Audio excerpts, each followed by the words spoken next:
So what I'm going to say is these people, these Democrats who are trying to use this as some type of political issue to try to smear me as if I had something to do with it, we're not playing their game. You know, some jackasses, doing this on the street. First of all, state law enforcement is going to hold them accountable because they were doing stuff on the overpass.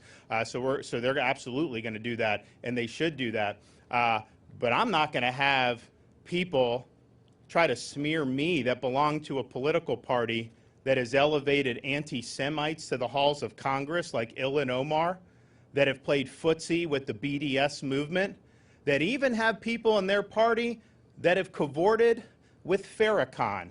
No, we're going to take our record in Florida and what we've done, sign the strongest anti-Semitism bill in the country. We've stared down companies who were indulged in BDS like Airbnb, and we've won. We've provided record funding for Jewish day schools, and we've had the strongest relationship between Florida and Israel than we ever had in terms of education, business, all these tremendous things that have happened since our state visit in 2019.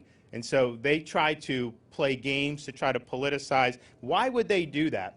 Why would they want to elevate a half dozen malcontents and try to make this an issue for political gain? Well, because they want to distract from the failure that we've seen with Biden, and they're all joined at the hip. All these policies, they all support in Florida 100%. The inflation that these policies have caused, that's absolutely killing people at the gas pump, in the grocery store, making everything we do in the economy more expensive. You look at the disaster on the southern border, people from like 100 different countries pouring into the country illegally, hundreds of thousands of people a month.